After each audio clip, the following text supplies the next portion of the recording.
5 to 10 minutes. It's Houston Astros, Tampa Bay Rays. This is game number 6 here, Chris. And, Houston battling back in this series. Tampa Bay will send Snell. It'll be Valdez here for Houston. The Rays favorite here, $1.25. Total sits here at 8. We've seen pretty much all the games go under the total.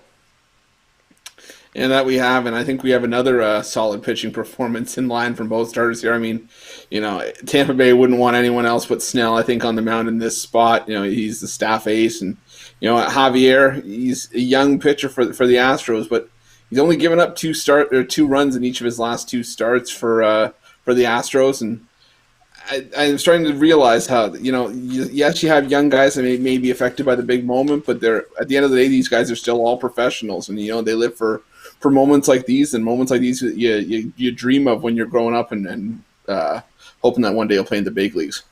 Yeah, absolutely, no doubt about that. Of course, Joe, these playoffs have been pretty exciting. How's the action been going in Vegas here with these? Vegas is going crazy. The NBA just ended.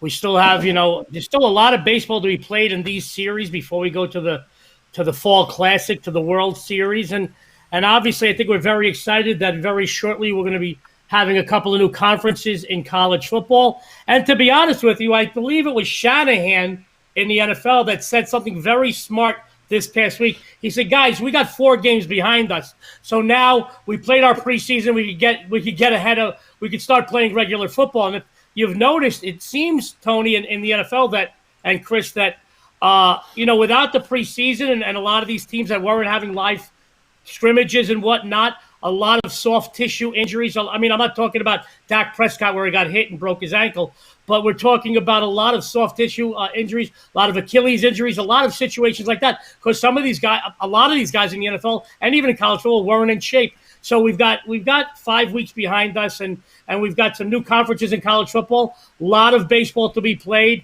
I think it's going to be a great, great couple of weeks right now, Tony and Chris. Yeah, definitely looking forward to it as well here, guys. This is the drive-thru. We're here Monday through Friday, 6 p.m. Eastern time. A lot of games to cover. We talked about the game that's starting in 5 minutes. I was going to lean toward the under in this one with Valdez on the hill and Snell as the Astros try to extend this series, hopefully for them to make it into a 7-game series. Chris, what happens here if we go 7? Tampa Bay with that big lead, and we could see them blowing it away. I'm going to say it right now that if we go to a Game 7, you will not hear me say the Tampa Bay Rays for the rest of this series, because they've had their chances to put the Astros away. And having a playoff experienced team like the Houston Astros and giving them a bunch of momentum coming back from 2 games down already, that's not a spot you want to be. And you go to a Game 7 winner take all where all hands are on deck. I'm going to take the team that has the playoff experience and the experience for being in those high-pressure situations, and that's where I'll probably lean towards the Astros. But as far as tonight goes, I think you got to hope that Tampa Bay puts them away, and if not, then you know where my head's at for Game 7.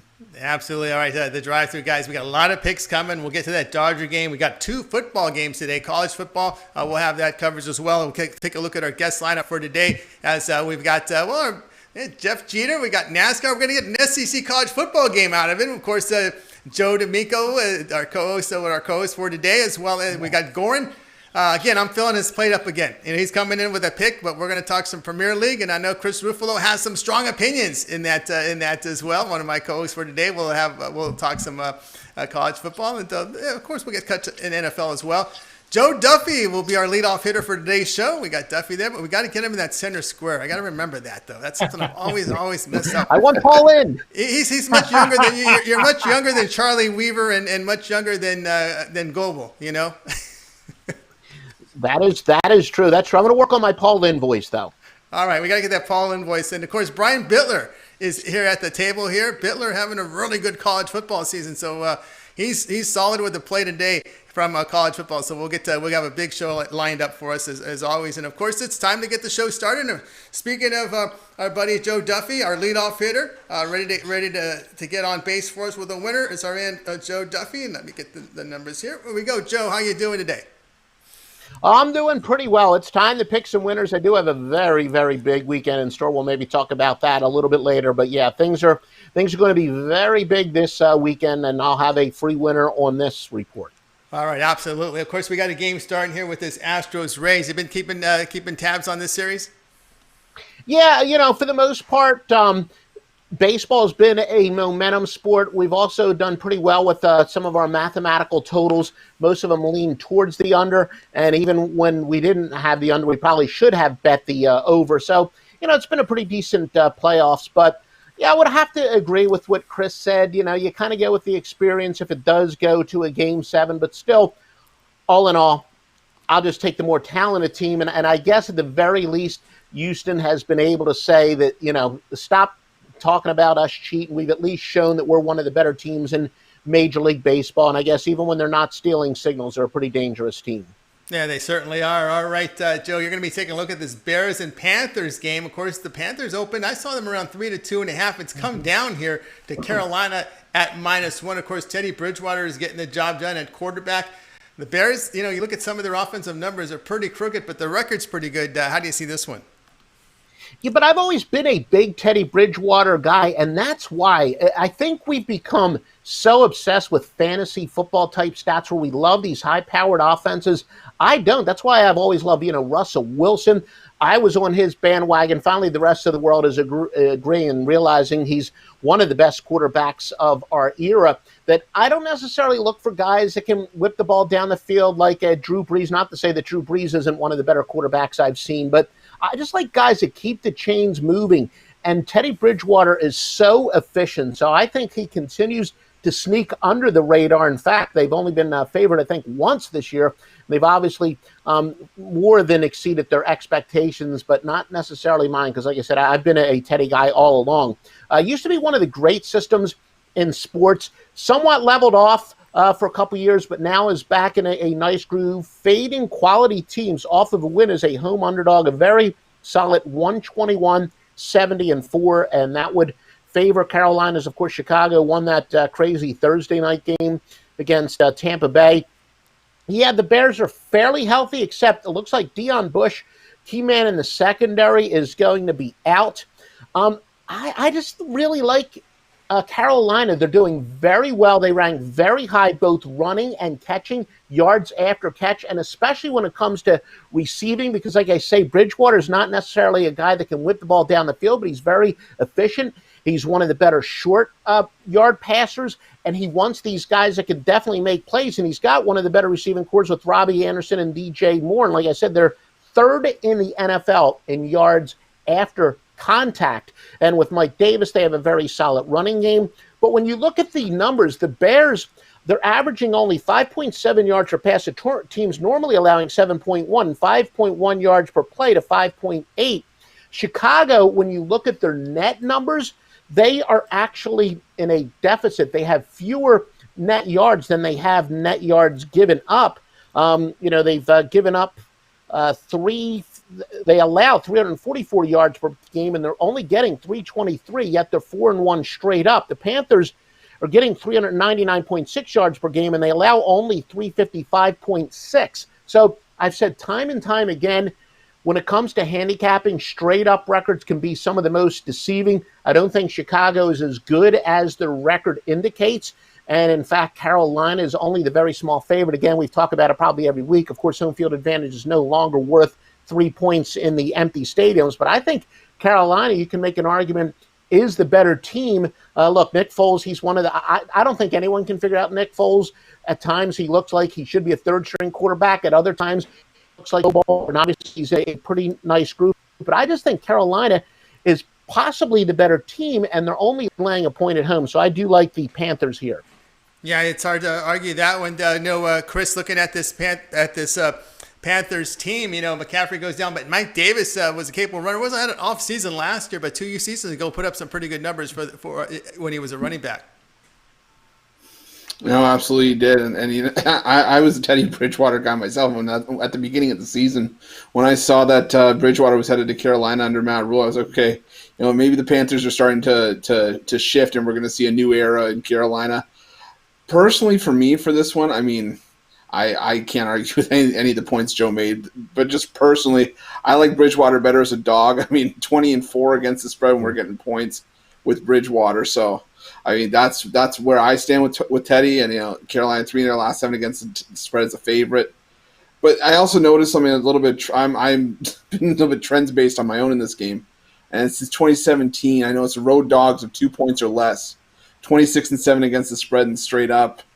I mean, it'll be interesting to see how many wins Nick Foles actually gets without Tom Brady on the other sideline. But I mean, for me, I'm leaning towards the Bears in this one. But again, Duffy's doing a good job of convincing me to maybe go the other way in this one. I might have to go all the way. All right, Joe Duffy, join us here on the drive-through here, looking at this Bears side. I mean, it's tough with that quarterback situation over there.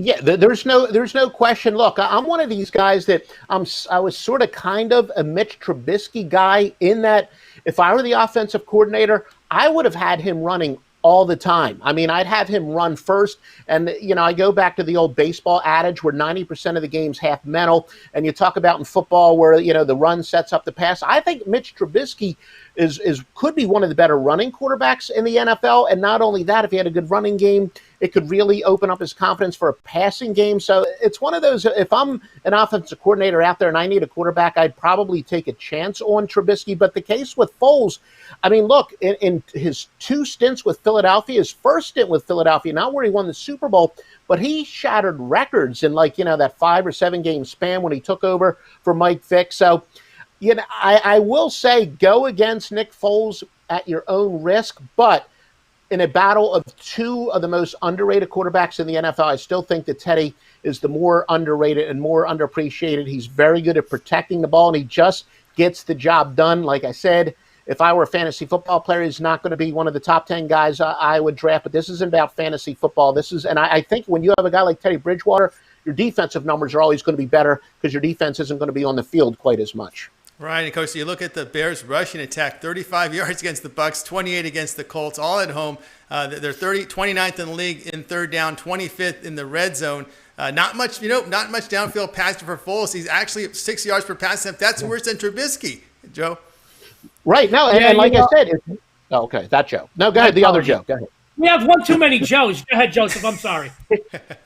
No, I was going to say, like I said, if you take a look at those advanced numbers, I especially like to look at yards per pass, yards per rush, and yards per play relative to what a team normally allows. And then if you just look at the total yards given up and the total yards made, you'd be like, Chicago should be under 500 based on those numbers, and they're clearly not. So I do think that you could argue the Bears have the single most deceptive straight-up record in the NFL, and I like to fade teams that have a deceptive straight-up record, or conversely, like to ride teams with a deceptive straight-up record where the numbers imply they're better than the record is.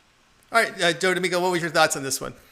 Well, I'll be honest. I think Joe made a lot of good points, and what I think about this game is obviously the Bears. Their secondary hasn't given us too many. They're one of the best teams in the NFL at not allowing the opposing team in the end zone through the pass, and without a real running game with Carolina, Christian McCaffrey is out, and despite that, they still won 3 games. Carolina, they have to put the ball on the ground. I think Teddy Bridgewater's legs have to do quite a bit of work here. They got to pass off the run. I agree with Joe a lot here.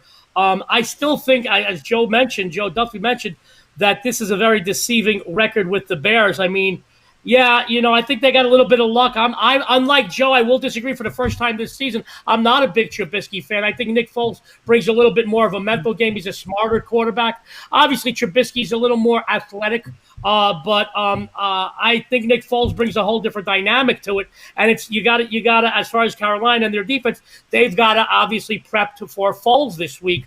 But the fact that they've won 3 straight games without Christian McCaffrey, who's one of the more important guys to his teams in the NFL, I think that says a lot about Carolina. I'll be honest. I'm not a Bears fan. I'm going to keep riding against them. If I got to go this game, I agree with Joseph.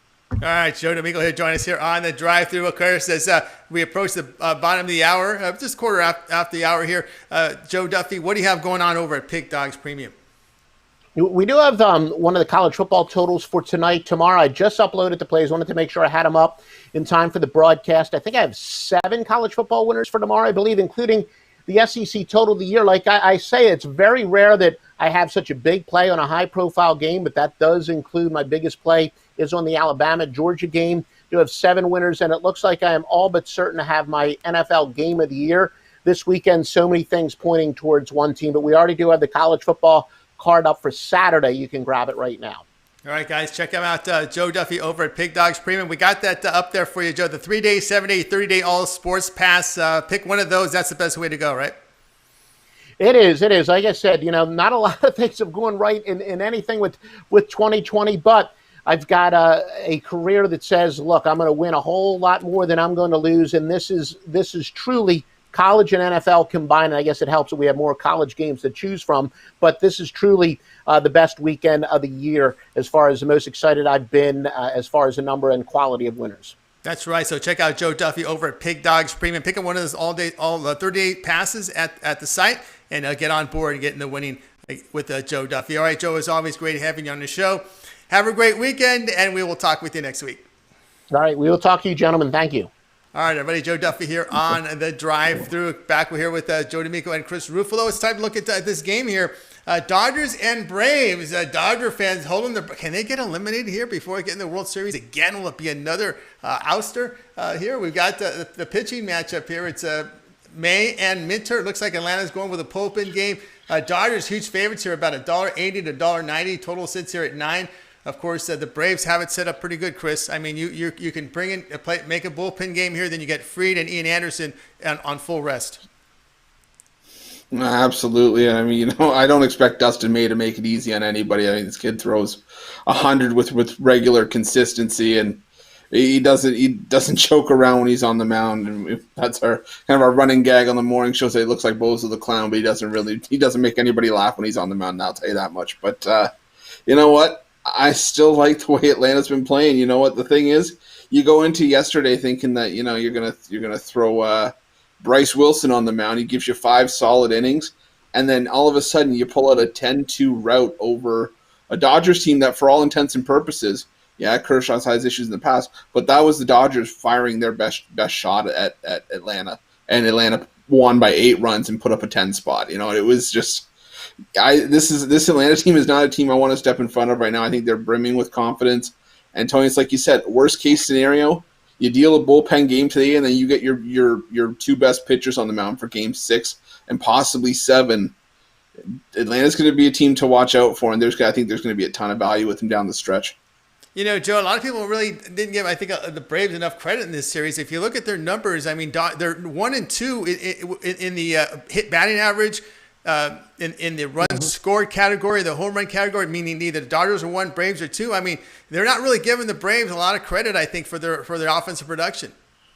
Well, Tony, I'll tell you, all year round, Atlanta has played some of the most consistent baseball. And not taking anything away from the Dodgers, I mean, their numbers speak for themselves, both on the mound and at the plate. However, all year round, we have been talking about how Atlanta's been playing consistent. And the Dodgers, they're a great regular season team. They're a great regular season team. Well, they got 23, 28 pennants, but the last time they won a World Series was, 88? Listen, always a bridesmaid, never a bride. The last 2 years, say what you want about the Houston Astros, they still beat them. They still got to put runs on the board. They still got to stop the Dodgers from scoring. The year before, they lose again.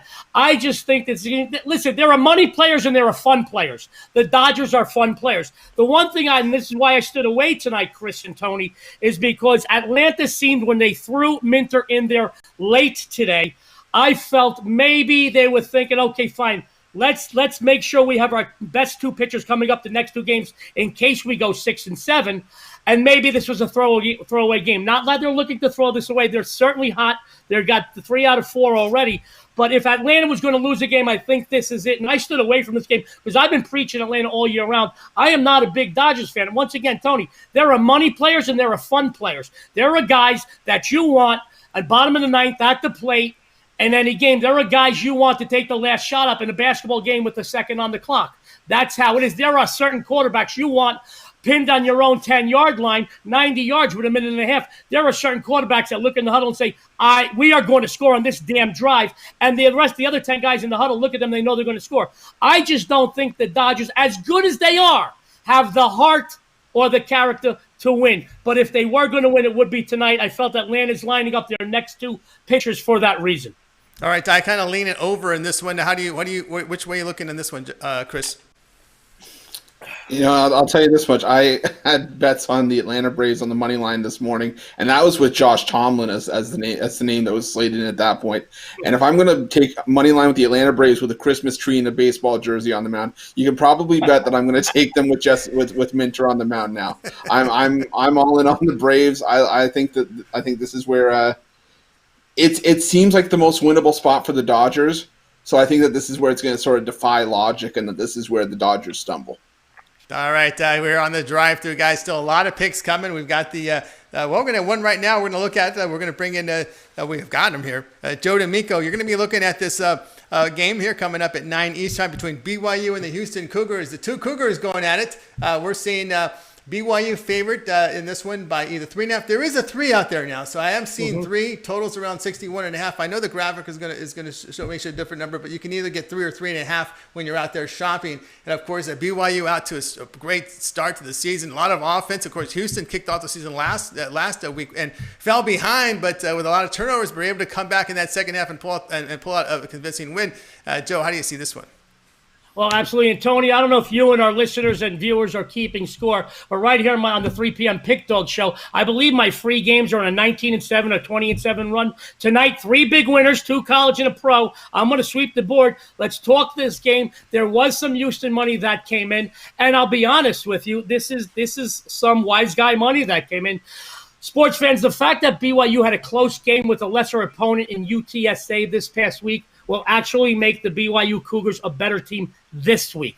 It helps them to work out those areas that need attention, especially playing a better team like Houston. Now, perhaps they have played a bit of a light schedule, folks, but they still have 4 games under their belt, including 3 contests over the last 3 weeks to sharpen their skills. As everyone knows, due to current health situation, Houston had to endure 4 cancellations and 1 postponement. And as expected in their first outing, the Houston Cougars were rusty. They turned the ball over 5 times against the Tulane Green Wave, which they allowed to put up a whopping 31 points on them. Now, BYU, as everybody knows, owns a very well-balanced offense that I feel is going to keep Houston on their toes and on their heels come the second half.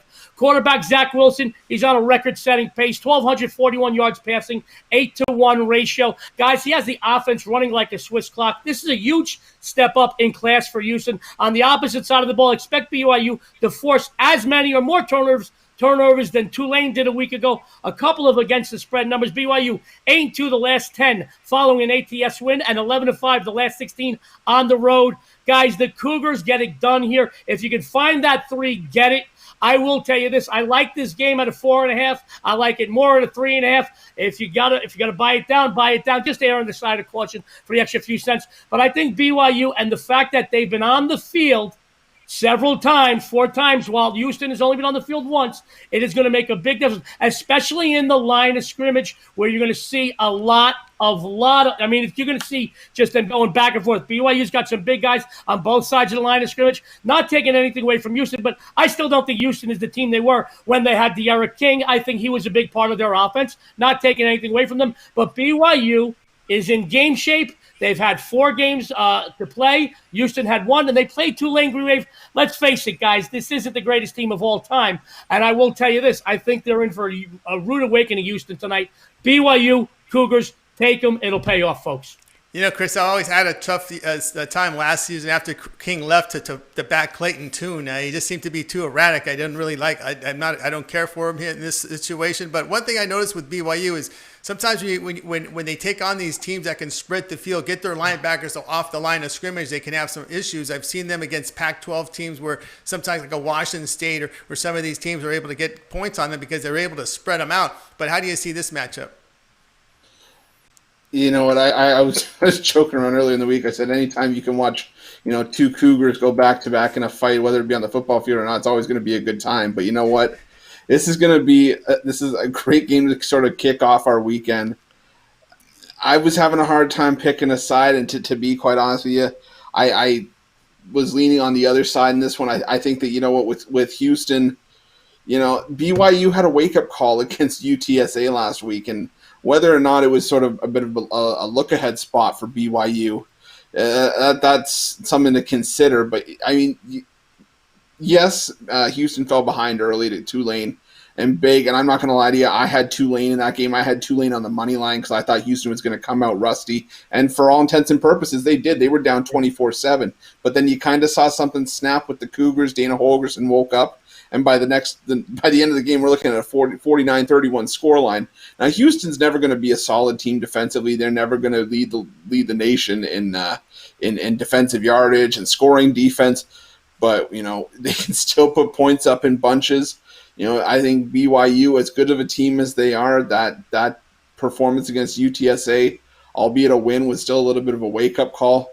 I think Houston's going to come into this one, know what they have on their plate, and I think they're going to at least try to keep it within the number, if not have a chance to win it outright. I think it's just going to come down to whoever has the ball last.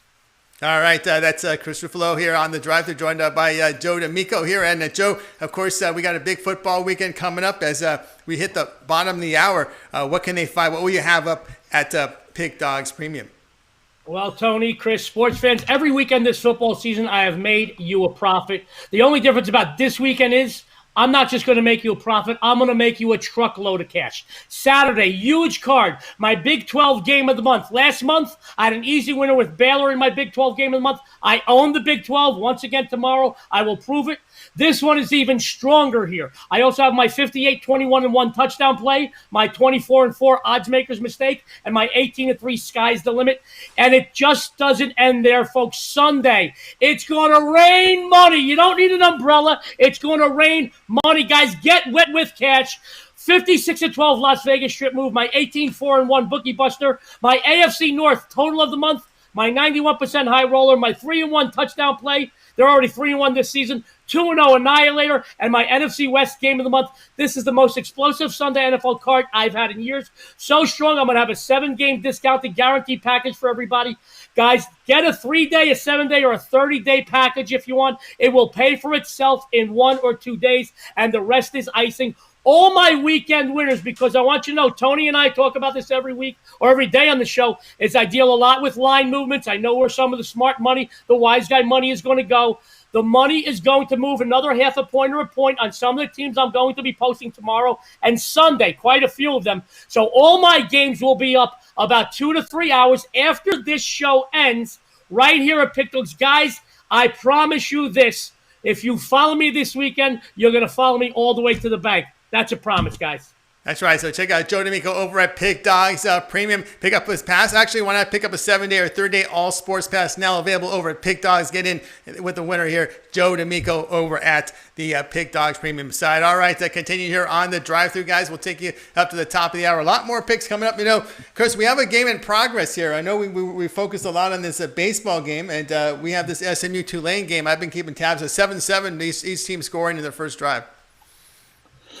Yeah, I think if you were to lean towards an over tonight, it would probably be this one. I mean, Tulane, I swear, the three of us, we could probably get a few of the panelists and a couple people maybe from the comment section. We could play both ways, play 11 aside both ways against Tulane, and we'd still find a way to hang 30 or 40 points on the green wave. I mean, this team just does not play defense.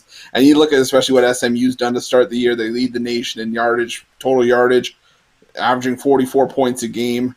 I think 7-7 is just a little bit of a feeling out process right now. I think you can probably – I haven't looked at the end game just yet because it's still early, but I think you can still bet the Mustangs up to almost double digits here. I feel that they're a strong play for tonight's card. All right, take a look at the Mustangs here in this one. All right, continue here on the drive-through. Chris, you're up to the plate here. You're going to be looking at an NFL game between the Falcons and Vikings. We're seeing here Minnesota 4-point favorite, total of 54. Of course, Atlanta, a desperate team looking for that first win. And you always got a concern here with Dalvin Cook's status. Yeah, I mean, Dalvin Cook is a massive, massive loss to that Minnesota team, but even with that loss, I tried to make a case for the Falcons to myself all week.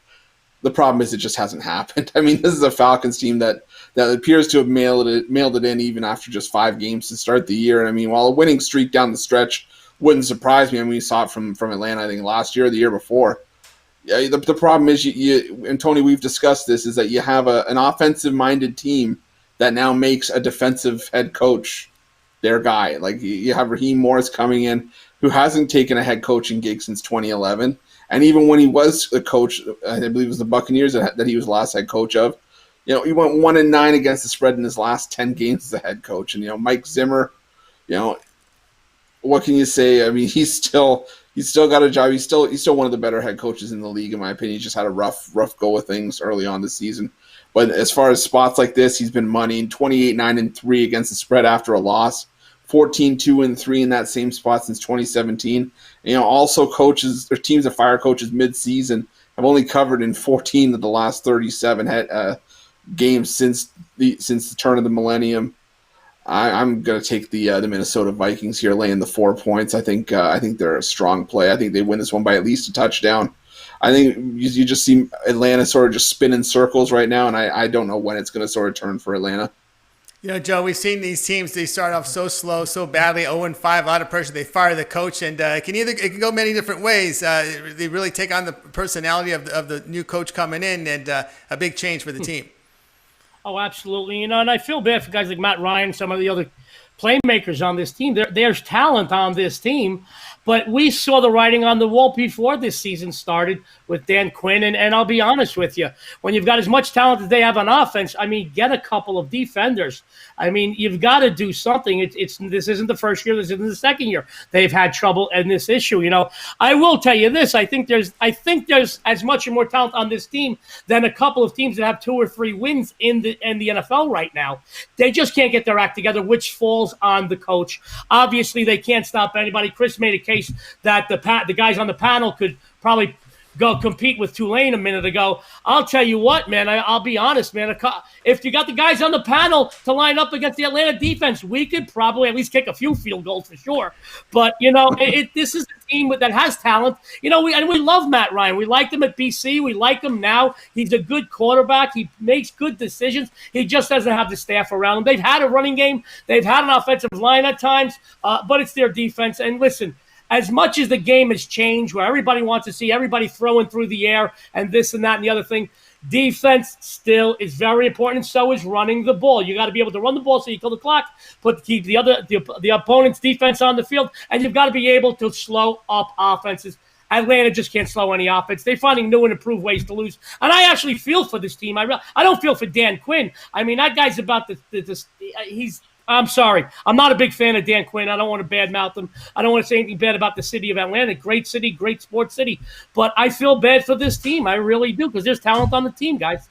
Absolutely. There's talent on this Atlanta team. All right.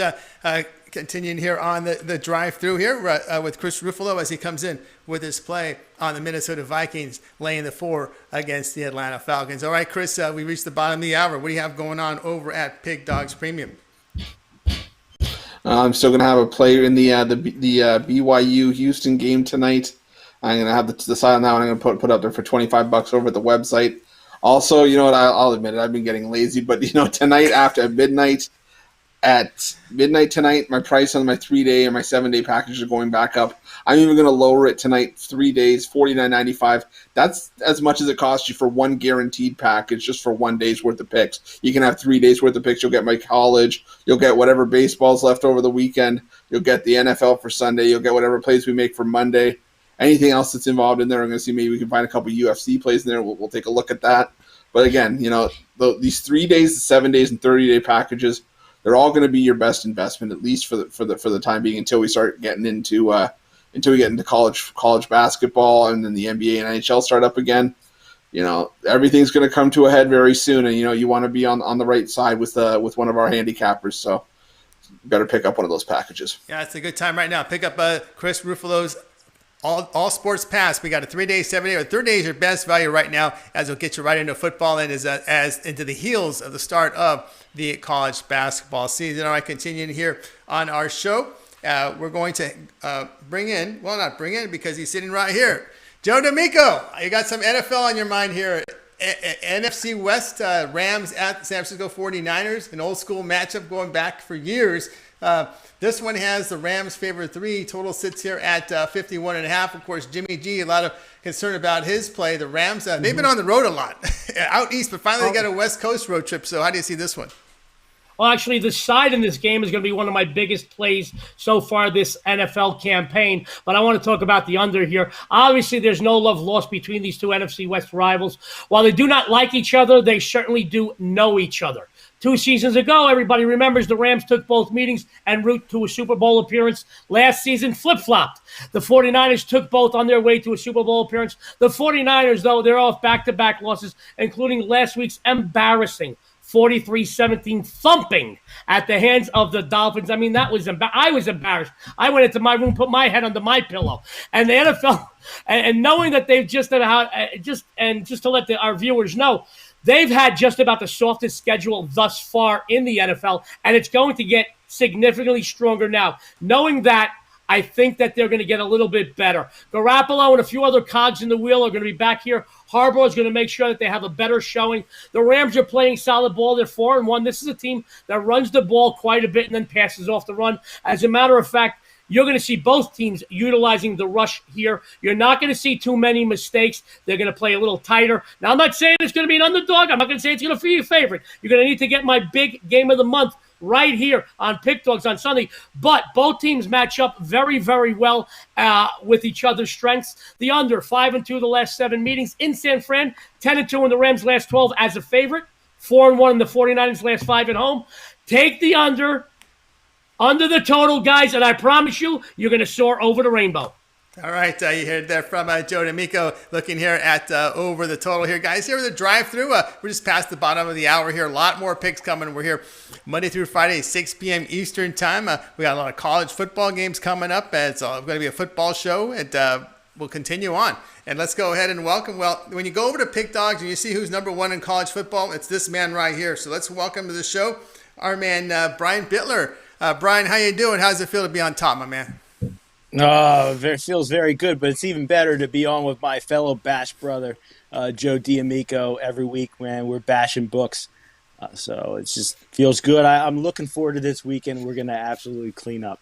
All right. So about how many games do you think you've got circled here that are possible premiums for this weekend in college? I got 5 premiums loaded for Saturday and ready to go. All right, he's got 5 premiums, so he looks like he's going to have a big card for you guys out there at Pick Dogs Premium. So take a look at Brian this weekend for college football. All right, Brian, you got a game here, Notre Dame and Louisville. And Notre Dame favored about 16.5 in this one. It's a big number, but, man, it's for a reason. They've looked pretty good. They look fast. Their offensive line opens holes. They make big plays. Louisville is a team that's had their struggles. How do you see this one? This is one of my 5 premium plays for tomorrow, so I'm only giving the best here at the drive-thru.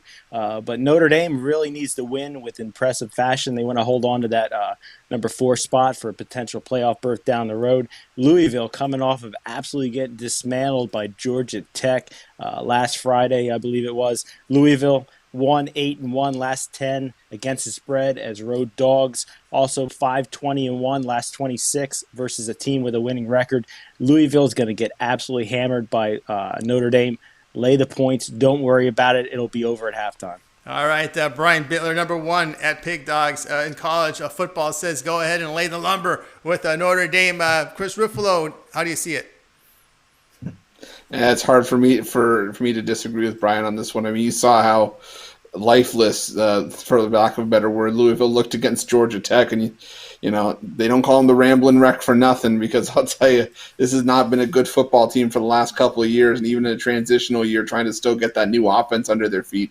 They just made Louisville look foolish in that game, and you know Notre Dame didn't have the best showing against Florida State. I'll admit that, because I was one of the people that was on Notre Dame in that game.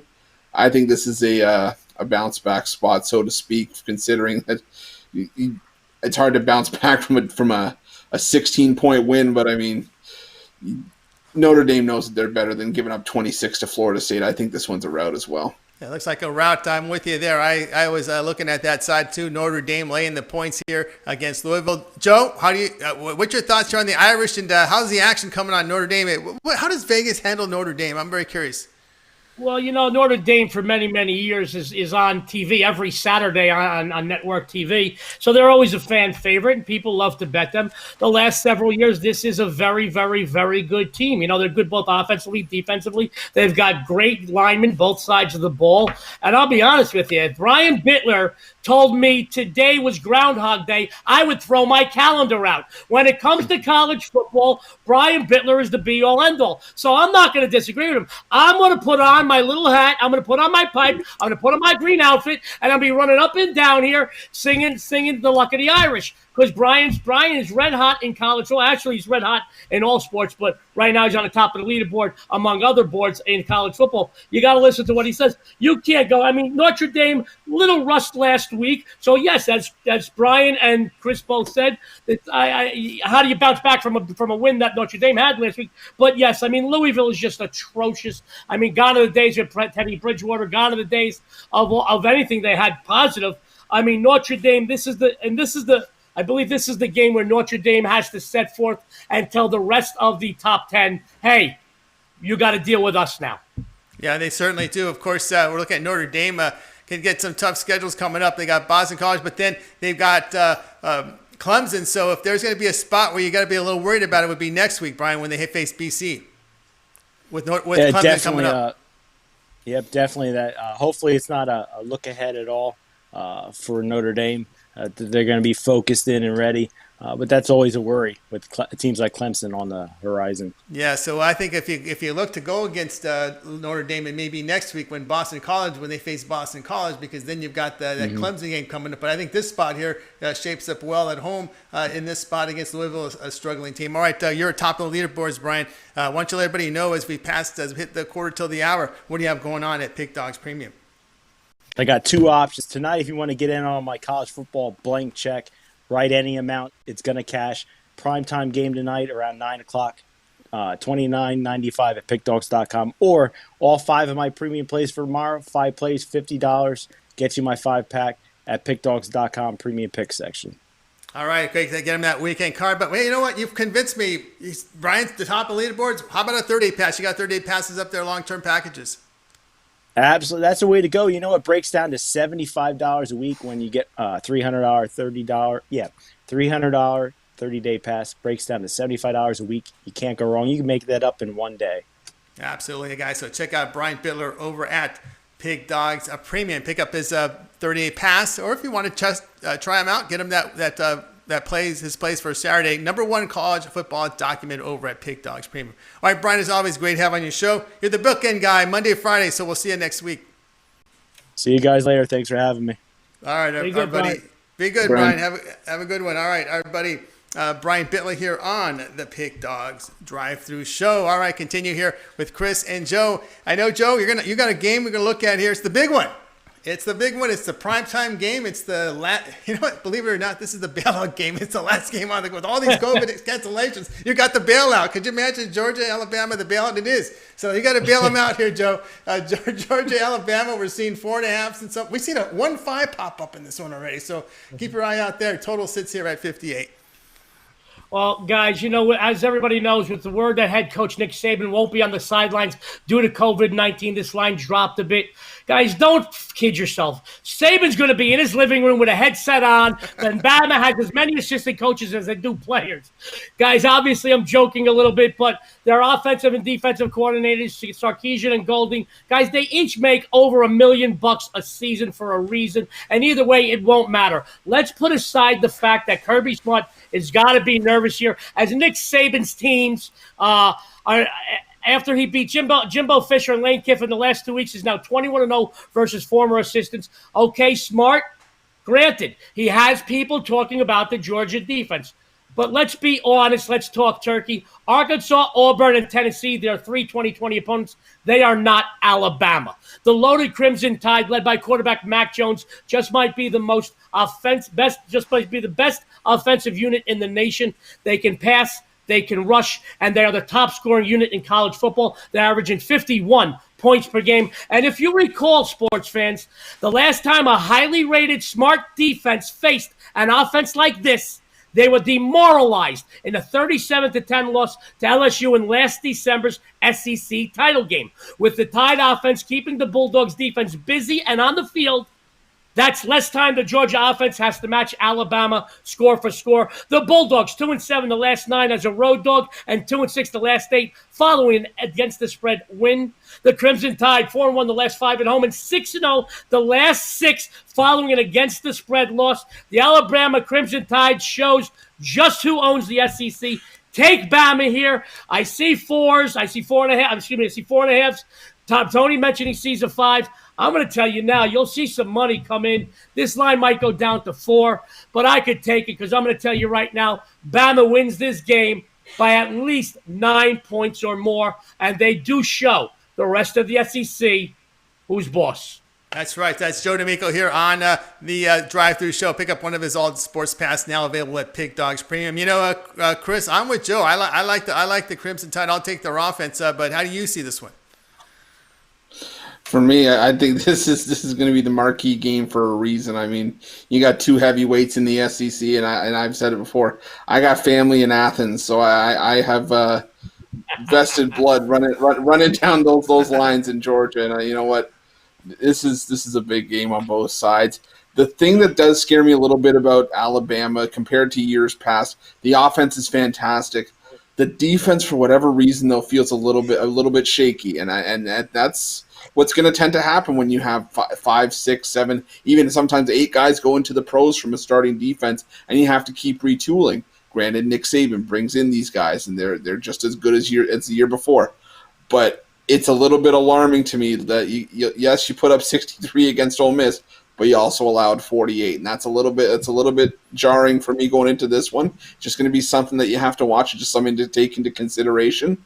But again, this like I said, this is the game of the night for a reason. It's definitely a game that I'm going to be tuning into. That's for sure. Now, how do you factor here? You know, the run game's a little better going for Alabama. The quarterback, looking at Mac Jones' productions versus the side there for Georgia. Remember, the starting quarterback was 4th on the depth chart in preseason. You know, of course, they've had some players exit that program. So, looking here at the key positions, how do you look at how do you look at that way? I mean, you had JT Daniels, who was supposed to be the next coming into Georgia after Jamie Newman opted out from Wake Forest, transferring in. And JT Daniels was solid for USC last season before going down due to injury earlier in the year. And it's just for whatever reason he hasn't been able to fully take the field this year. Now, Stetson Bennett's been in that learning tree for a couple of years now, and you're starting to see it, or at least early on, that he's capable. He can go 20 of 29, 250 yards, and hope that the rest of the team can pick him up. Again, like Joe said, Auburn, Arkansas, and Tennessee are not Alabama, but you know what? I still think that Stetson Bennett's going to go in there holding his own. It's not like he didn't expect this coming. We knew what the schedule was coming into the year. This is a circle game for Georgia. This is what they're preparing for.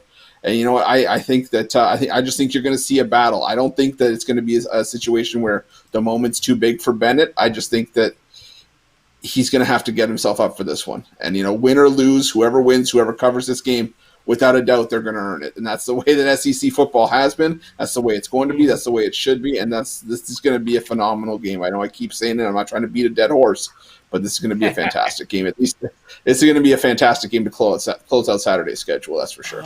All right, our buddy Chris Ruffalo looking here at this Alabama-Georgia game, and I'm kind of teaming here with Joe looking at the Alabama side. All right, continuing on here on the drive-thru. Now time for our NASCAR. Let's get on the road here and bring in our buddy Jeff Jeter. Jeff, how are things going for you today, and how did your weekend go? It went very well on Saturday. Last Sunday was kind of a disappointment, but hey, it's time to get back on the horse and have us a good weekend this weekend. Absolutely. Let's keep it going. Give me a little recap here on that Roval event with Chase Elliott. Yeah, just pure domination. That's about all I can say. So, we kind of knew it was coming, and hey, we're going to have to really eye that, going forward. So, but of course, this year we don't have any more road course races left, so it's time to get to the round of 8 in the Cup Series, and we're going to have a champion here in about a month. So. Yeah, it looks that way. So why don't you let everybody know, get them up to date here on this playoff update. 8 remaining drivers. There's only 4 races remaining. What will the impact of this Holly Casino 400 have in this playoff chase? Yeah, so we're probably, obviously we're going to get a winner that's going to, be locked into the final round in Phoenix. But, you got to keep in mind, too, we've got Texas next weekend. So if you don't necessarily get it this week at Kansas, you definitely got a shot at Texas next weekend because the final race of this round of 8 is going to be at Martinsville, the smallest track on the circuit, the paperclip. It's a beating and banging there. So if you're going to get in, if you're going to secure your spot in, it's actually, beneficial to go ahead and try to, get that win this weekend, knock it out of the way, and then just kind of cruise into Phoenix there for the last race this year. Absolutely. All right. Joined here by Jeff Jeter as we're looking here at some of the race favorites here for the Hollywood Casino 400. We've got Harvick, Martin Truex, Hamlin, Busch. Do you have any dark horse that may surprise? And yeah, I could probably see Brad Keselowski probably, getting up there on Sunday. We'll talk about that as it approaches too, because we want to see how things play out this weekend, through the odds and whatnot. But I do like Brad Keselowski a little bit this weekend, heading into Sunday's race. He's I think he's like 34th in points right now, so he's got to do a little bit of work, but. I think this is a good track for him to, get that win. All right. Our buddy Jeff Jeter here joining us here on the drive-through. All right. We're going to actually get a college football pick from you, but first we've got a truck event going on tomorrow. Yeah, we've got the Clean Harbors 200 to get the NASCAR weekend started off coming up this weekend at Kansas Speedway. So we're going to go 134 laps in the Truck Series race tomorrow, which will make up the advertised 200-mile distance there. I can't really go wrong with the favorite Austin Hill at plus 300 this weekend. He won the first race here at Kansas back in July of this year. Currently, Austin is tied with Sheldon Creed in the points in the Truck Series. So, both of those guys go at it. When Austin won that race back in July of this year, he led 65 of the 134 laps in that 200-mile race. So, I definitely see him, having a good run here. He starts 8th, so he's got a little bit of work to do in the first stage. But he's been very well on these mile-and-a-half tracks this year. But then, if you go back and kind of look at some recency bias, at some different tracks, at Bristol, he finished 25th.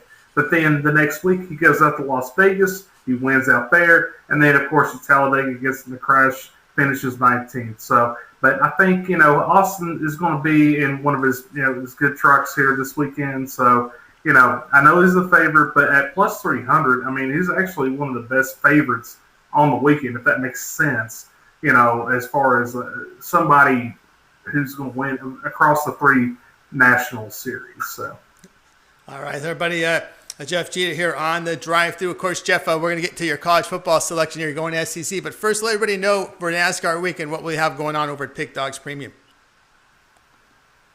Yeah, so for tomorrow, I'm going to be a little bit later on putting up a package just for tomorrow. If you want to take a test drive, if you will, with not only the Truck Series, but we've also got a doubleheader with the Xfinity Series following the Truck Series tomorrow night at Kansas Speedway, and then of course, we'll have your Truck Series, the NASCAR Cup Series picks. For Sunday, but I've got my 3-wide package over there for $44.95 right now. So be sure to check it out. Has some decent win. It's great wins on Saturday last week. So be sure to check that out there at the Rolling. That's right, guys. Check out Jeff Jeter over at Pig Dogs Premium. Get his best way to go is get one of his all sports pass. You want to get that weekend of NASCAR. Sometimes we have races Friday, Saturday, and Sunday, and then of course you'll get his football as well. 7-day, 30-day pass now available. Check them out over at Pig Dogs Premium. All right, we're going to switch gears. We're going to switch gears from NASCAR to college football, and that's right. That's right. That's right. I'm picking this up. No, I mentioned something about NASCAR here, and it's something I noticed because I watched the races, and it's exciting stuff. I really enjoy it. I'm not a big fan of having the volume on when I watch sports, but I got to tell you, if you're watching NASCAR, boy, those announcers, do a great job of informing the public of what's going on in races. I'm very impressed with their work. Yeah, they get a little excited, but we got to make the sport exciting sometimes too, Even when we're in the middle of a race and we're kind of zooming around, there's going to be a scenario come up, right? So. Oh, I know. I mean, I'm just amazed with the information that they get. Of course, they got access to the pit crews and all the information. They tune in the race. Could you imagine watching NFL and hearing Saban what he's telling his assistant coaches and the players on the field? Could you imagine that happened? Well, I mean, could you imagine having a radio headset on and hearing your favorite driver just cuss a storm up to his crew chief too?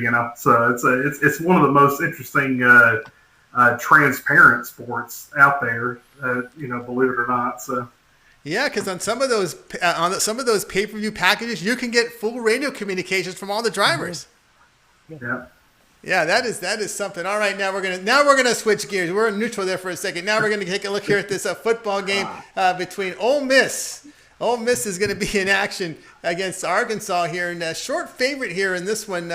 Yeah, people kind of going back and forth in this game. I've heard, and I'm kind of on that crew. Maybe they will outscore Arkansas, but how do you see this one? Yeah, and I could see why people are going back and forth on it. I mean, if you just go look at this matchup on paper, I mean, you're seeing Ole Miss at 563 yards a game, Arkansas 330.7 yards a game. But you got to understand. If you go watch the games, I mean, you guys know that. I mean, Ole Miss has just been in these barn burners and these track meets, with most of Kentucky and Alabama and whatnot. And so, that's just the way it looks like Lane Kiffin's going to play the ball. Just basically no defense, and it's kind of a new element here to the SEC recently, I guess, But, in this matchup, we've obviously, seen the opener in this at -3.5 for Ole Miss, now down to -1 or -1.5, and kind of going in. One thing I was looking at here, was that Ole Miss, they on third downs, they've been, they've converted 55.81% of the time on the other side of the ball. Arkansas, I know they've been in tougher matchups, but still, they've only converted 32.56% of the time. I see this one being close. I see Arkansas probably trying to slow them down. Keep in mind that Auburn last week to boot, they were in a big fight, obviously, to almost win that game. And now they're coming back home. I granted you that, but with a high octane offense and Ole Miss that even just put up 48 on 100-some point game against Alabama. I mean, that's just going to be all the more for Ole Miss to just take advantage. I think it's just going to be kind of the rhythm, coming into this, So, but one thing I did look at, Arkansas is 8th in the red zone defense. I mean, they've limited their opponents once they've got red zone, but they've not seen the likes of Ole Miss yet, and I just think they will try to drag this game out. But I think Ole Miss is just going to be too much for them. And keep in mind too, Ole Miss hasn't turned the ball over this season either. So, I think Ole Miss is going down to 1.5. That's just going to be right in the wheelhouse for me this weekend. Yeah, I'm kind of with you on there, Chris. How you see this Ole Miss Arkansas game going? I know Arkansas has improved. They're not that that bad team we've seen the last few seasons. Well, they have taken the right steps to bringing in pieces that are complementary to take at least a step forward, if not. I don't think Arkansas is gonna jump to a 5-win conference team this season after going 0-8 last year. But you bring in a quarterback that's had experience in Felipe Franks, who did well at Florida. You still got Raheem Boyd in that running back group. The defense held up against Mississippi State, and for all intents and purposes, it held up for a half against Georgia as well before Georgia woke up and decided to start playing football. But the pieces are there for Arkansas to start taking steps in the right direction. It's just as far as this game goes, we've seen Arkansas do their best work. They're 3-0 against the spread this season, but but all three of those games saw them as double-digit underdogs, especially against Alabama and Georgia, and winning against Mississippi State outright as a 16.5-point dog. Ole Miss in a game that's nearly a pick'em. I think they have the offense to just run circles around Arkansas here. I just don't think Arkansas has as many bullets in the chamber to fire shot for shot with Ole Miss here. I'm going to lay the points with Ole Miss in this one. Joe, one of the hardest handicaps is whenever you have major schools, big conference schools, when you have that good offense, bad defensive team facing one of these lower tier teams in their conference. It's always tough. I know in the small conferences, you can a lot of times you can just outscore an opponent. You can do that, get away with that. But in these big conferences, I always find that to be difficult to try and cap that. Oh, absolutely. And we see that in this conference. We see that in the Big 12. You see a big disparity between the top and the bottom. But you're right, Tony. I mean, it's. I agree with you 100%. I agree with everything Jeff and even Chris said. I mean, this is going to be a good game, and I'm looking forward to watching Jeff bring it in, man. I'm going to be on Jeff's side no matter what. Yeah, I'm definitely going to be on Jeff's side on that one with Ole Miss. All right, Jeff, what you got? What's the football weekend looking over at Pig Dogs? Yeah, so I'll have out a early package here a little bit later for you guys for tomorrow. And of course, I'll have out later some primetime picks for you guys for tomorrow for college football, as well as the slew of NFL this week. So great value is to pick up my 7-day I've got in there for $119.95.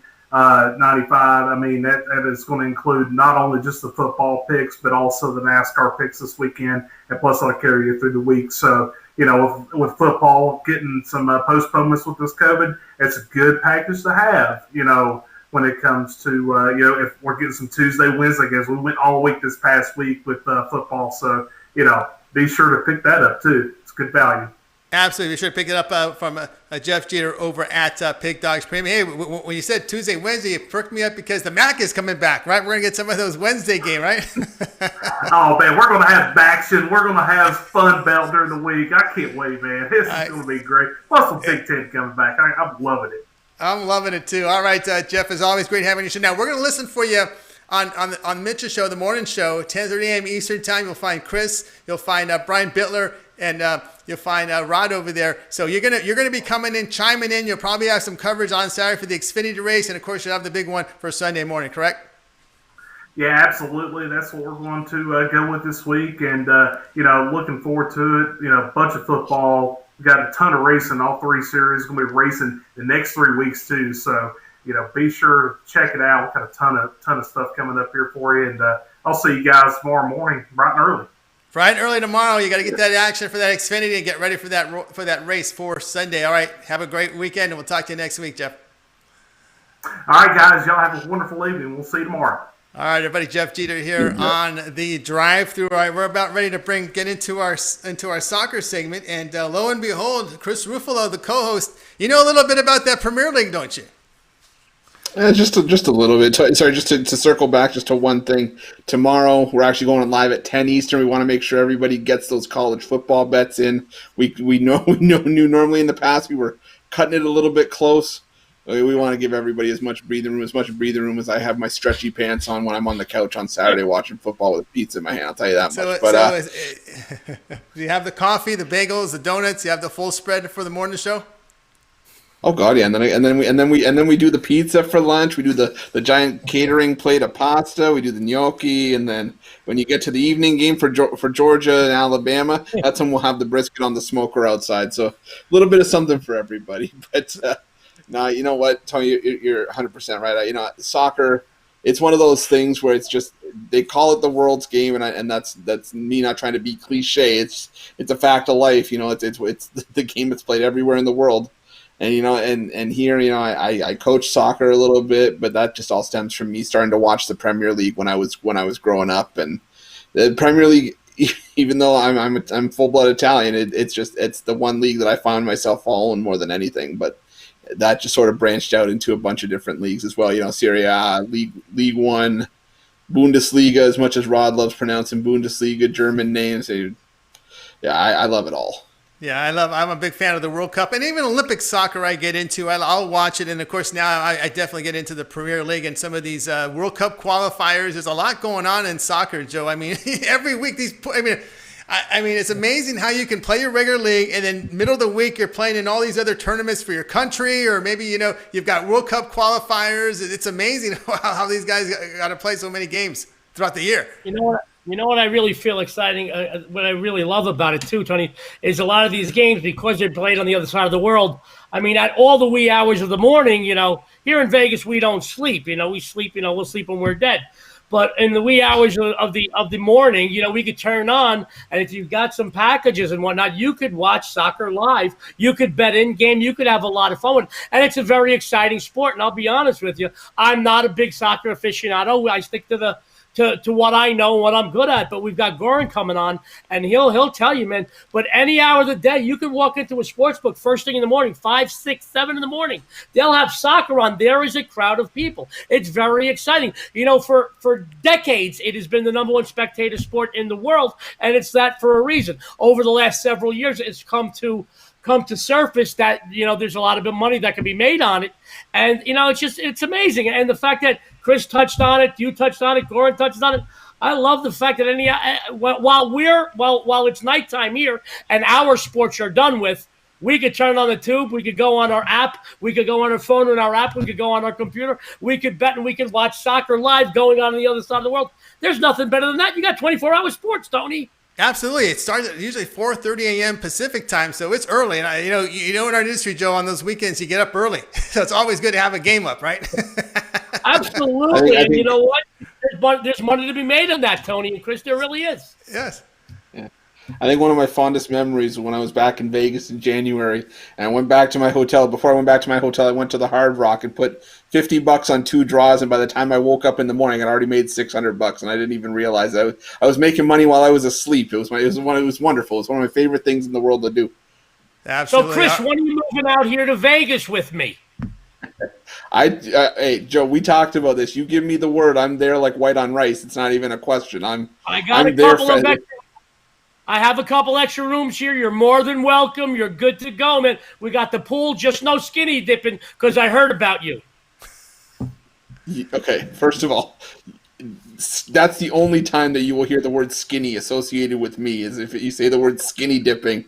And for the record, I don't skinny dip. I have that Borat slingshot swimsuit, the one that's like the one piece that just goes up and over my shoulders. All right. With that, it's time to let's welcome to the show our man Goran. Goran, I hope you're feeling all right, my man. This was a rough segue for you, going from that one piece for Chris Ruffalo to Mr. Goran. How are you, sir? Yeah, I'm good. I really love listening to you guys. It's a lot of fun. That is a lot of fun. Of course, I know we see your work over at Sports Chat. I've been checking it out over there, and of course, you put a lot of work into it. And of course, we see you do have a fantastic year with your European soccer. You cover all the major leagues. Obviously, the Prim. You see even the Championship, Serie A, La Liga. Lots to cover out there. Yeah, there's a lot of games. There's 40 games every weekend happening, and we are getting Champions League back next week. So, and the Europa League, and then again we have the leagues. That's a lot of soccer happening through the week. That's right. So, why don't you go and give us a little bit of a recap what took place last week in some World Cup qualifiers? Any surprises? Of course, we did have some of that. We did have some the tournament going on in Europe. Yeah, we had the Nations League going on last week, and we had the World Cup qualifications in South America. No big surprises there. We have Brazil with 2 wins. We had Argentina with 2 wins. And then we had some Euro Cup playoff qualifications happening as well. That's right, we did. And of course, we're going to look here at this week, looking at the Premier. Everton sitting at the top of the table, 12 points in 4 games, plus 7 goal differential. Yeah, Everton is facing Liverpool this week. That's one of the biggest derbies in the EPL in the history of the game. And I'm not sure why Liverpool is a favorite in this game. They do have a few injured players. They're playing the Champions League next week, so I think we might expect some rotations. And I got to be honest, I would take Everton in their current form. I wouldn't dare stop in front of them. All right, Chris, Everton, Liverpool. You like the sound of that one? That is music to my ears. I will tell you that right now. We talked about off air. I'm an Everton fan, and coming in and seeing that we haven't beat Liverpool in the league in I think since 2006, and I've had more heartbreak in this derby than I can recount. I think one of my harshest memories is watching it 0-0 tie, and you got Jordan Pickford punching the ball in the air, just rather than letting it go over the bar, falls right in front of him, and you got Divock Origi on his season debut just heading into the back of the net with no time left. And I see Jurgen Klopp running around the sidelines like a buffoon. I wanted to throw a beer at the TV, but that's besides the point. As far as this one goes, I think Gordon had it bang on, and that's not. And that I may sound like a homer saying this, but you got Dominic Calvert-Lewin scoring 6 goals. Richarlison, the scoring boots haven't been there for him, but he's been enough of a threat that Calvert-Lewin still finds space to do what he's been doing. You got James Rodriguez, who, let's not forget, was a high-profile signing for Real Madrid that just never worked out. You're seeing what Carlo Ancelotti can do with when he gets the right players in that rotation. We're finally seeing Everton have a competent manager, and I was going to say David Moyes was their last competent manager, and that's even going a little bit of a stretch, but Everton, this might be their best chance. Alisson's out for Liverpool. They've got a bunch of injuries, like Gordon said, that they're dealing with. This seems just like a prime spot for Everton to at least nick a point. I'm hoping that they get all 3, but I think you can at least go with either a draw or an Everton win, especially at home here. All right, in the States, 7:30 a.m. Eastern time on Saturday. So get up early if you're out west for that one. All right, Goran, Aston Villa. Third in the table here, three games, 9 points, 9 goals, plus 9 in differential in 3 games. Wow.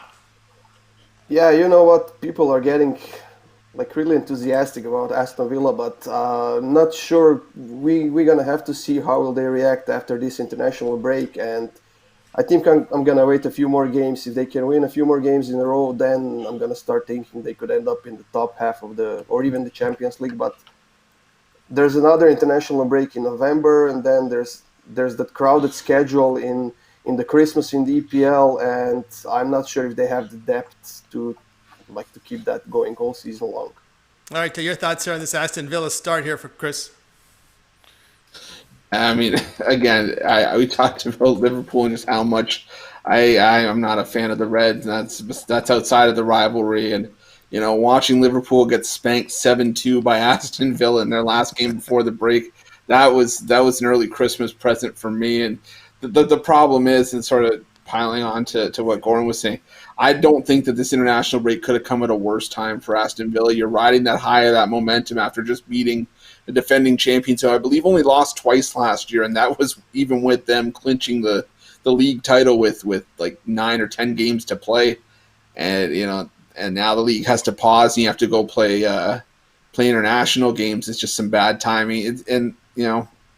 I think, again, Gordon hit it right on the head. You're going to see if guys like Jack Grealish and Ollie Williams can sort of keep the scoring boots going, and it's going to be tough. When you come back from that break, having the momentum subside, and then having to play a Leicester team that's playing with a bit a chip on their shoulder after narrowly missing out on Champions League last year, being exiled on the last match day of the season. And this is going to be a game to be very weary of if you're a constant Aston Villa bettor, that's for sure. Yeah, absolutely. All right, Goran, I was worried in their game against Brighton, and then it got uglier for Man U. 3 games, 3 points, 16 out of 20 teams. They're not going to be relegated, no doubt. Not with Fulham and I think it was Sheffield down there. But, man, there's a lot of pressure down this Man U team. Yeah, and I think it's going down in the wrong path, and I think the coach Solskjaer is going to get fired soon if they don't win their next couple of games. But he's done a few good things during his tenure here at the Man U, but I don't think he's the right coach for this team. Chris, your thoughts on Man U, this poor start? The problem is, I think if you keep telling United fans that if it's not Solskjaer, then who's it gonna be? Because he was the guy that was brought in, and he was the next second coming. We were waiting to see that he was going to be the guy to lead Man United back to the promised land. And he has gotten some results and some development out of guys like Martial and Rashford.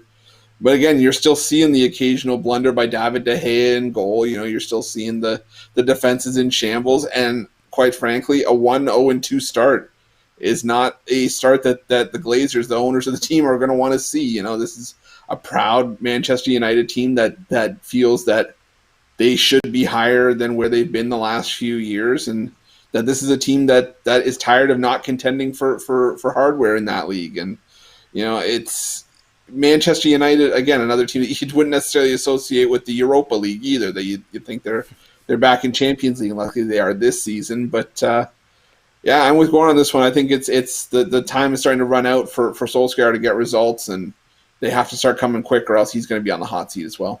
All right, we covered Everton, Liverpool. The spotlight game for Sunday, Goran, Aston Villa and Leicester.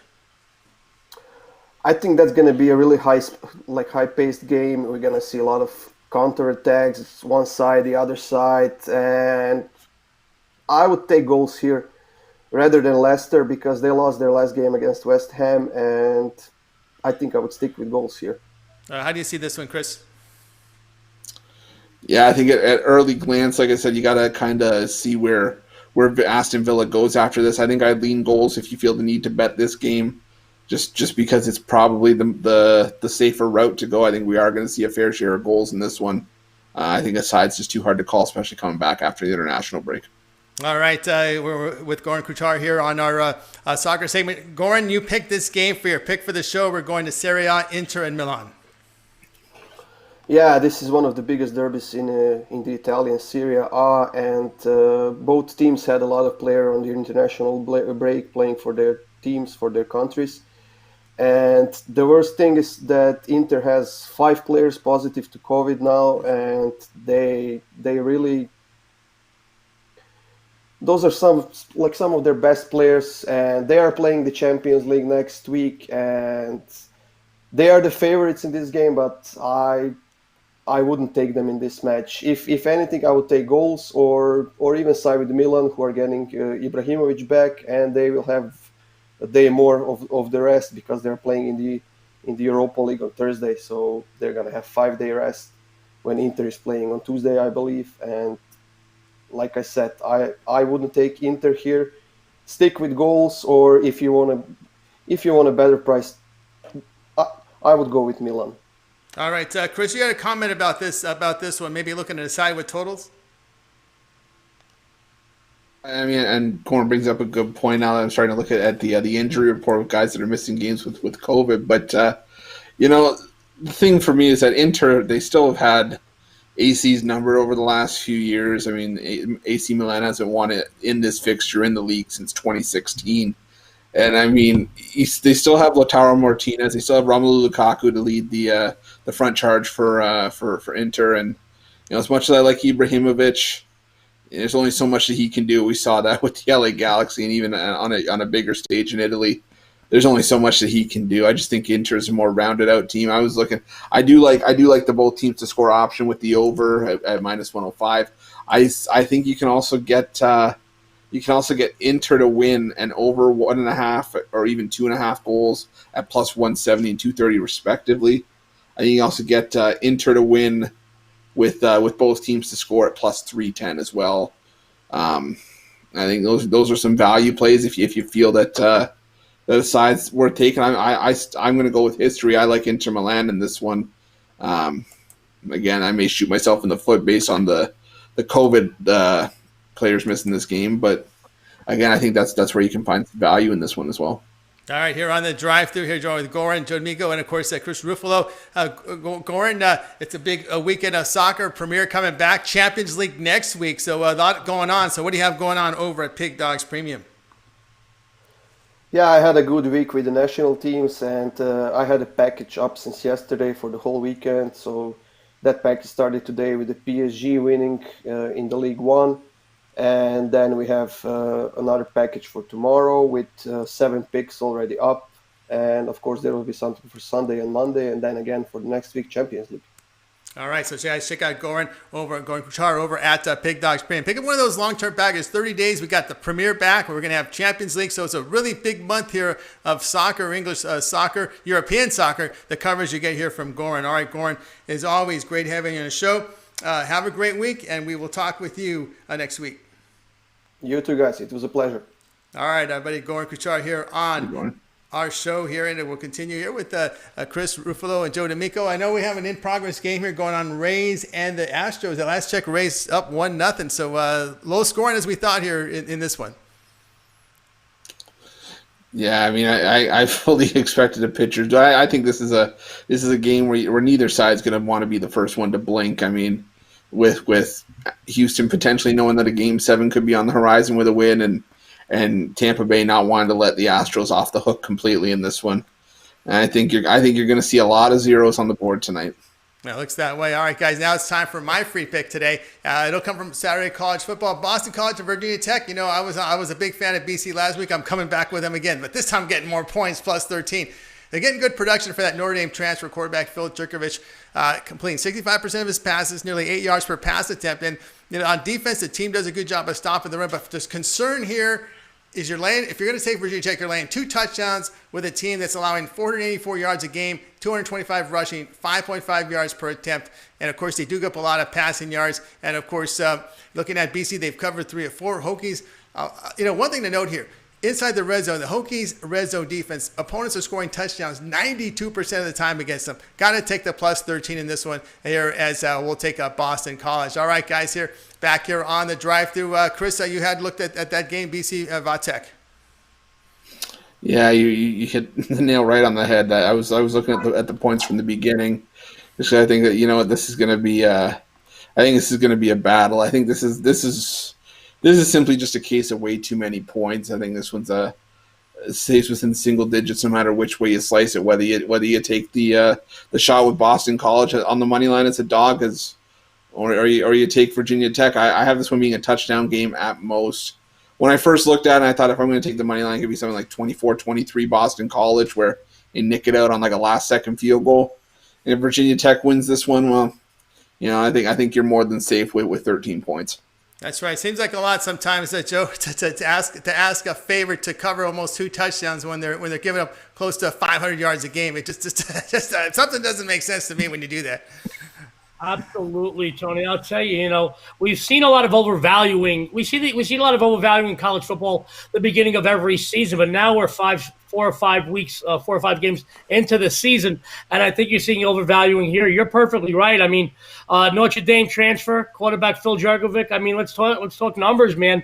5 TDs, more importantly, 0 interceptions the last few games. And to be honest with you, Eagles fans haven't seen those sort of passing numbers and the success in the passing game really since Matt Ryan was at the helm. And more importantly, they cover as an underdog role. They're 3-0 under new head coach Jeff Hafley, and they're like 17-5-1 overall, getting points since like 2017. I'll be honest, I had them last week on the website as a big play. I played them myself plus the points last week, talking about Boston College. I played a little bit on the money line, made a little bit of money with them. But this is a team that in this situation, I mean, you're right. I mean, Chris talked about the red zone defense for Virginia Tech. And to be honest with you, man, Boston College, listen, to be honest with you, I think you got a shot at Boston College winning this game outright. But if you're getting nearly 2 touchdowns, absolutely, I agree with you. You are on the right side here, Tony. All right, that's Joe D'Amico here. Join me here as co-host with the Chris Ruffalo here on the drive-through. All right, now it's time to one of our favorite segments here is to look at the picks, the show picks, our recap. We recap the picks from every show. So let's take a look here at what we got. All right, we started. Was it yesterday when we started with Joe Duffy? No, we just started with Joe Duffy, and he was saying take Carolina Panthers -1 against the Bears, and then Joe D'Amico, BYU. This one kicks off in about an hour and a half. BYU -3.5 against Houston. Chris was on the Vikings -4. Brian Bittler, Notre Dame laying the 16.5 against Louisville. Jeff Jeter gave us a 2. He gave us the Truck Series, Clean Harbors 200. Take Austin Hill to win it at +300. Then he was on Ole Miss laying 1.5 against Arkansas. Gorin, Inter versus Milan. He's got this one. This is one betting selection. You select both teams to score and over 2.5 goals. That will return -105. Yours truly, BC, Boston College +13 against Virginia Tech. And I'll start here with Chris. Other than your pick, which one do you like the best? Oh, man, it's hard to choose. I mean, it's like which pretty girl do I want to take to the dance? I think, Tony, I'm going to stick with your Boston College. And if I can have a slight backup, I go with Brian as well, taking Notre Dame -16.5. Yeah, I look at that Notre Dame. And you, Joe, which one? Well, Chris, I'll tell you, I'm going to see your analogy and go one better. It's like picking a blonde, a brunette, or a redhead. They're all pretty, but I have to say brunette because my wife is a brunette. But I will tell you this. I think there's quite a few really good games here. I think the Panthers are good. I think Chris's Vikings are good. I think Brian's Notre Dame is good. But I'm going to tell you, Tony, great minds think alike. Good-looking guys think alike. I'm going to go with your Boston College pick. I think they have what it takes to possibly win outright, but definitely plus nearly 2 times. That's a payday. That's right. Put a little on the money line. That's the way to go there with that one. That's right. Plus 13. All right, guys. This is the drive. To reminder to our show Monday through Friday at 6 p.m. Eastern time. We'll come back on Monday. Of course, the Mitch morning show. Mitch and company. Chris Ruffalo will be on there tomorrow. Special starting time 10 a.m. Chris. 10 a.m. Eastern Standard Time. That's correct. Yeah, it's going to be bright and early. All right, then, Joe. Big weekend of football coming up. What's going to be on Pick Dogs from you? Got a big card coming up. Big Dogs, I'll tell you, I've got something for everyone this weekend, Tony. Tomorrow, my Big 12 game of the month. I'm already want to know on Big 12 games of the month, my touchdown play, my odds maker's mistake, my sky's the limit. Sunday, forget it. It gets even better. Guys, all my winners for this weekend, and trust me, I have nothing but winners this weekend, will be up within 2 to 3 hours of this broadcast. Go there, buy a package. It pays for itself in no time. And the longer the package, guys, the more it pays for itself. It's icing on the cake.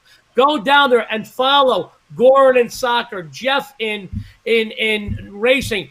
Brian has been on fire in college football. Chris, look at him. Look at Chris, my favorite other Italian on the show. He is on fire everywhere. He's on top of the leaderboard. And I love Tony's pick this week on Boston College. Tony, I have to ask you one question. Yes. Your promo picture that you put up, I love it. I love your promo picture. I've never seen that side of you. I don't know whether you're a successful sports handicapper or a defendant and on a government trial. I love that photo. It's my favorite photo of all the photos. I love it. You got the best hair on the show by far. But no, you know what? We've got a lot of stuff for everybody out there. We've got soccer. We've got college football, pro football. We've got racing. We've got everything there is for anybody. This is a one-stop shop. Anybody, whether you're a sports fan, a sports bettor, a fantasy football guy, Pick Dogs is a one-stop shop for anybody. Follow us, and I'll tell you what, guys, you'll make money. All right, then. Of course, one question we always ask Joe on Friday. What's for dinner? Are you hitting the strip? Are we getting a stone crab? Is it going to be a thick steak? What you heading out for? Actually, last week we talked about stone crab, and we did go. The other night we had some great steaks, but I love the crab so much over Joe Stone Crab. I actually had a friend, true story, send me 5 pounds of Maryland crabs. They came yesterday. They're in my freezer right now. Tomorrow I got 5 pounds of Maryland crabs going on the grill. I'm going to boil them. Then they go on the grill. I got another crab boil I'm doing. Sausage, potato, asparagus, corn, all in one big boil. It's going to be a crab fest. I'm going to tell you right now, this is the first time I'm ever going to get crabs and be happy about it. Oh, all right. Sounds good. Chris, what's it going to be? I know it was shawarma yesterday. So what are you coming back with today? I almost said for Joe was that the third time's the charm, but no. You know what happened yesterday? We went for the shawarma place, and they were closed. They saw me coming. They heard the Jaws theme song. They turned us away. So we ended up going to a place up the road. But you know what? It's fine tonight. My fiance is quite the cook. She's doing cashew chicken, so I can't complain. I like my Chinese food. I like everything Chinese, the orchids or the orchids of Asia, Day Spa or whatever Robert Kraft was at. I like my cashew chicken on the side. You know what? Give me some sushi if I go to Japan. Whatever. I'm all over it. I'm all over Asian cuisine. So all right, that's what we're having tonight. All right, everyone's gonna eat well because we've got a big weekend of football and winners. So reminder, guys, tune back in Monday, 6 p.m. Eastern for the drive through. All right, time to say goodbye to everybody. All the Pick Dogs for tonight. Have a great night. Win this weekend, guys, and then we'll talk to you guys